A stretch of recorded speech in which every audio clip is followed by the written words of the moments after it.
family and your children and their children and their children. May his favor be upon you and 1,000 generations, and your family and your children and their children and their children. May his presence go before you and behind you and beside you, all around you and within you.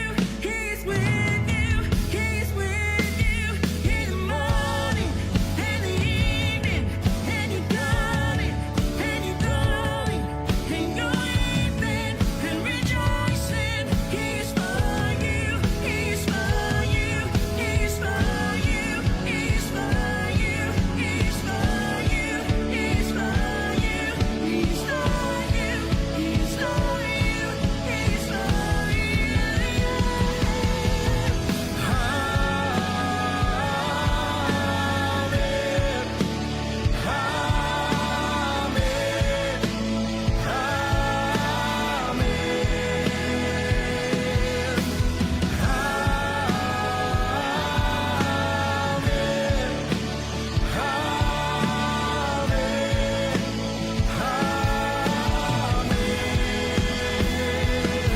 May his favor be upon you and 1,000 generations, and your family and your children and their children and their children.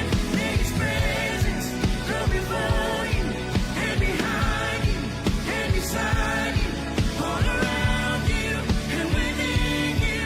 He's with you, he's with you in the morning and the evening, and you're coming and you're going and you're weeping and rejoicing. He's for you, he's for you, he's for you, he's for you, he's for you, he's for you, he's for you, he's for you, he's for you. Be upon you and 1,000 generations, and your family and your children and their children and their children. May his presence go before.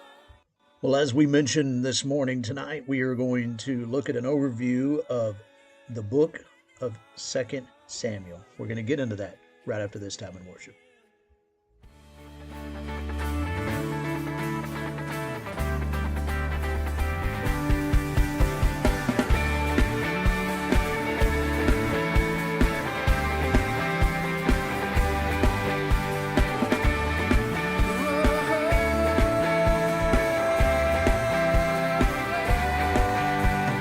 Lord, you are good and your mercy endureth forever. Lord, you are good and your mercy endureth forever. The people from every nation and tongue, from generation to generation, we worship you. Well, hallelujah, hallelujah, we worship you for who you are. We worship you, hallelujah, hallelujah, hallelujah, we worship you for who you are. You are good.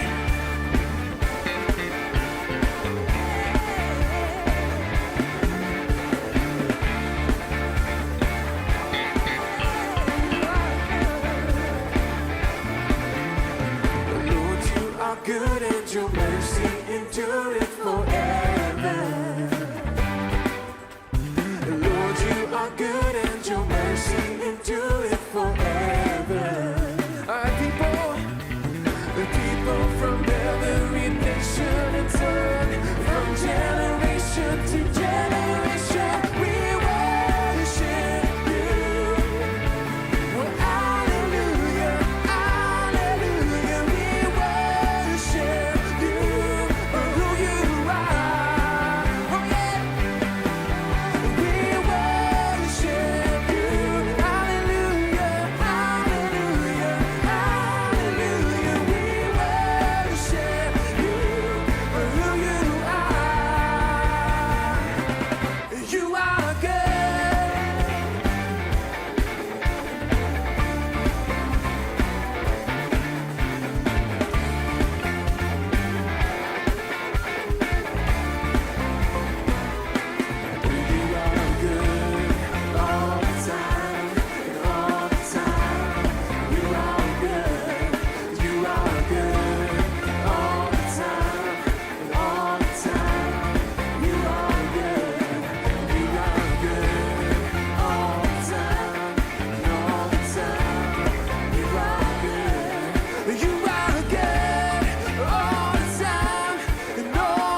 help me sing it.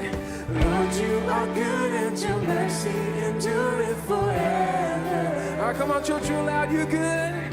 Lord, you are good and your mercy endureth forever. Lord, you are good and your mercy endureth forever. People from every nation and tongue, from generation to generation, we worship you. Well, hallelujah, hallelujah, we worship you for who you are. And we worship you, hallelujah, hallelujah, hallelujah, we worship you for who you are. Oh, let's raise it up, come on. We worship you. Well, hallelujah, hallelujah, we worship you for who you are. We worship you. Well, hallelujah, hallelujah, we worship you for who you are. For who you are. For who you are. You are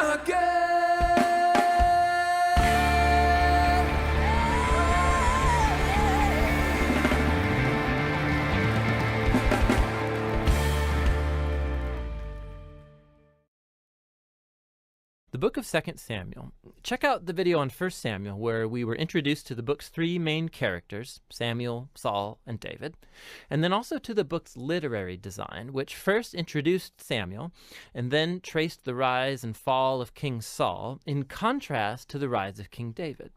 2 Samuel tells the story of David as Israel's king, and in two movements. There's a season of success and of blessing, followed by a huge moral failure and then its sad consequences. And then the book ends with this well-crafted conclusion that reflects back on the good and the bad in David's life, generating hope for a future king to come from his line. So 2 Samuel picks up after Saul's death, and David surprises everyone by composing this long poem where he laments the death of the very man who tried to murder him.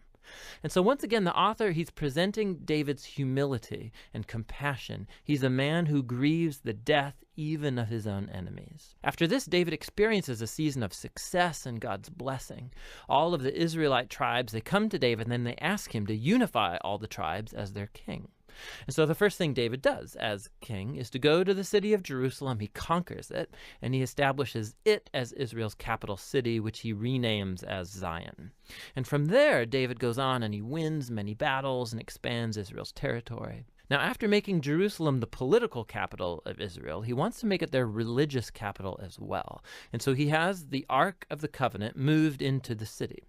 And then in 2 Samuel 7, he tells God, now that Israel has a permanent home, he thinks that God's presence should also get a permanent house. So he asks if he can build a temple for the God of Israel. But God says to David, thank you for that thought, but actually I'm going to build you a house, a dynasty.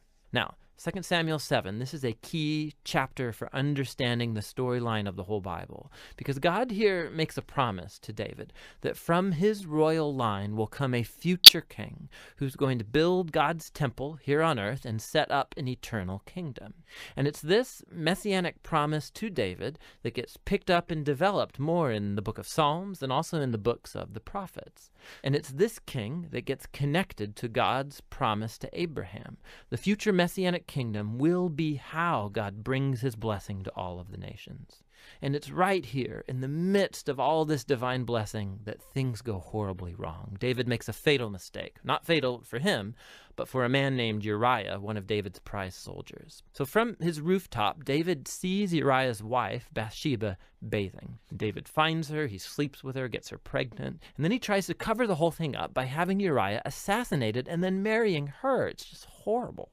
So when David's confronted by the prophet Nathan about all of this, he immediately owns up to what he's done. He's broken, he repents, he asks God to forgive him, and God does forgive him, but God doesn't erase the consequences of David's decisions. And so as a result of this horrible choice, David's family, his kingdom, it all falls apart. And it makes this section a tragic story, much like Saul's downfall. So David's sons end up repeating his own mistakes, but in even more tragic ways. So Amnon sexually abuses his sister, Tamar, and then their brother Absalom finds out about all of this and has Amnon assassinated. And then Absalom goes and he hatches the secret plan to oust his father David from power, and he launches this full-scale rebellion. And so for a second time, David is forced to flee from his own home and go hide in the wilderness, except this time he is not an innocent man. The rebellion ends when David's son is murdered, when it breaks David's heart. And so once again, he laments over the very man who tried to kill him. David's last days find him back on his throne, but as a broken man, he's wounded by the sad consequences of his sin. The book concludes with a well-crafted epilogue, with stories that are out of chronological order, but they have this really cool symmetrical literary design. So the outer pair of stories come from earlier in David's reign, and they compare the failures of Saul and then of David, and how each of them hurt other people through their bad decisions. The next inner pair of stories are about David and his band of mighty men who went about fighting the Philistines. And what's interesting is that both sections have a story of David's weakness in battle. So in contrast to the victorious David of chapters 1 through 9, here we see a vulnerable David who's dependent on others for help. The center of the epilogue has two poems that act like memoirs, and David reflects back on his life. And he remembers times when God graciously rescued him from danger. And he sees these as moments where God was faithful to his covenant promise to him and to his family. Both poems conclude by looking back onto the hope of God's promise of a future king who will build that eternal kingdom. Now these poems and then God's promise also connect back to Hannah's poem that opened the book. And so these key passages from the beginning, now the middle, and the end of the book bring the book's themes all together. Despite Saul and David's evil, God remained at work, moving forward his redemptive purposes. And God opposed David and Saul's arrogance, but he exalted David when he humbled himself. And so the future hope of this book reaches far beyond David himself. It looks to the future, to the Messianic king who will one day bring God's kingdom and blessing to all of the nations. And that's what the book of Samuel is all about.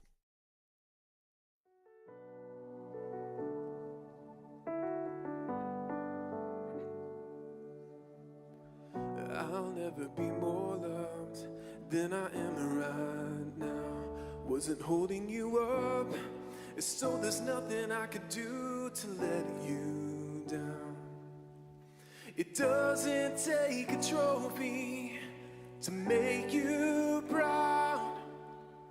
I'll never be more loved than I am right now. Going through a storm, but I won't go down. I hear your voice carried in the rhythm of the wind to call me out. You would cross an ocean so I wouldn't drown. You've never been closer than you are right now. Oh, come on, sing it with us, Jireh. Jireh, you are enough.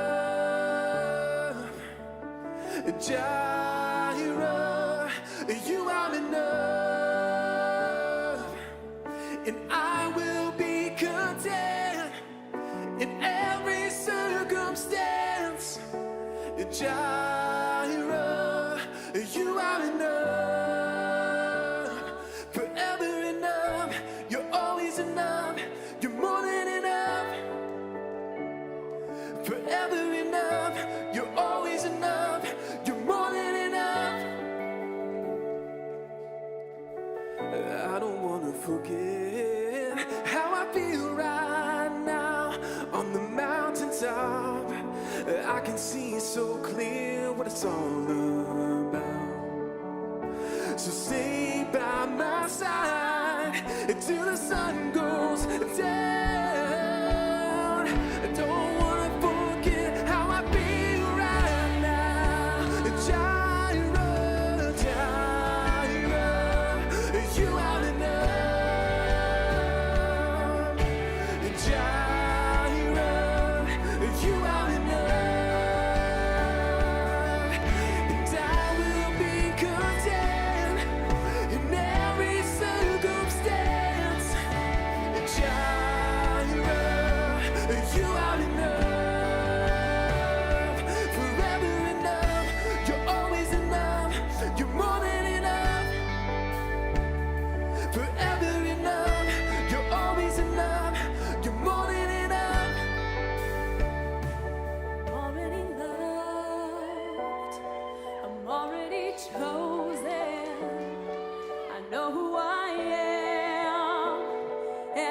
what you've spoken. I'm already loved more than I could imagine. And that is enough.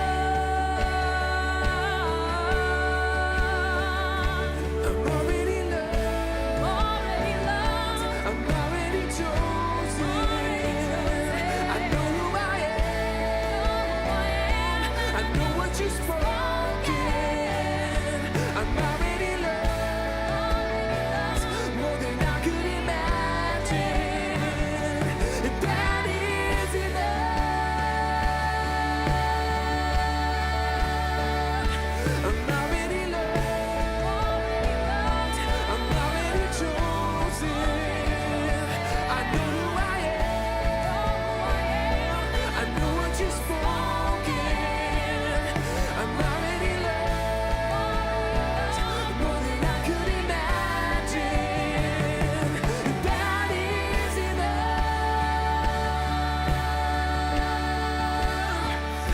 And that is enough. And that is enough. And that is enough. And that is enough. 'Cause you are enough.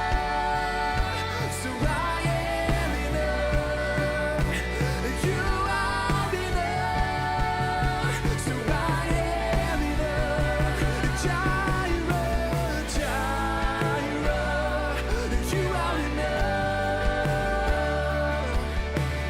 Jireh, you are enough. So I will be content in every circumstance. Jireh, you are enough. Jireh, you are enough. Jireh, you are enough. So I will be content in every circumstance. Jireh, you are enough. Oh, let's thank him. You're enough. Oh God, you're enough. Just tell him in this place. Give him praise. You're enough for us, God. You're enough for us. The world can't give us anything that you can, God. We have all we need when we come to you. Feel it once you see it and you breathe it, it's unforgettable. When you know it, once you know it and you hold it, it's unforgettable.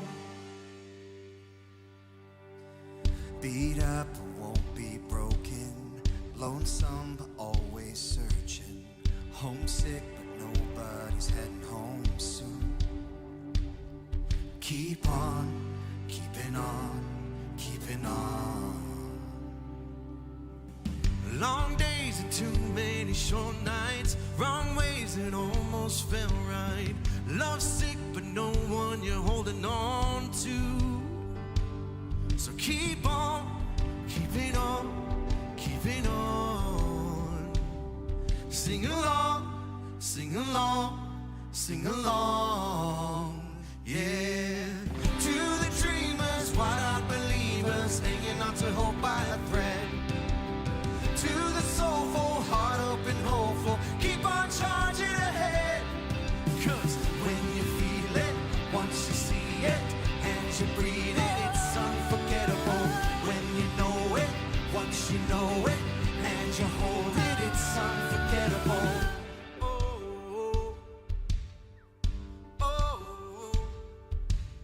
And God knows you question your courage. Some days I can't walk for stumbling. If we could only see what we're becoming. So keep on, keep it on, keep it on.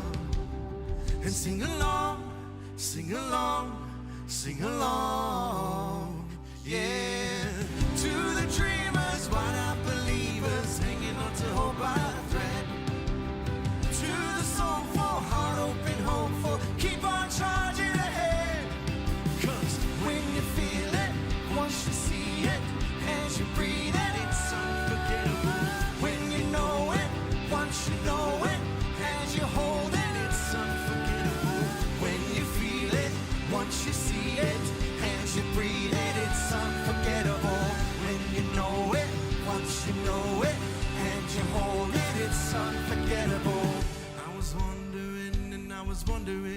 So down and out, I was lost, now found. History said of someone said that you could never exist, but then a whisper, start of a kiss came to me all of a sudden like a dream, a fantasy that day. Didn't feel quite real. You took a half-dead soul and you made me believe. I believe. To the dreamers, wide-eyed believers, hanging on to hope by a thread. To the soulful, heart open, hopeful, keep on charging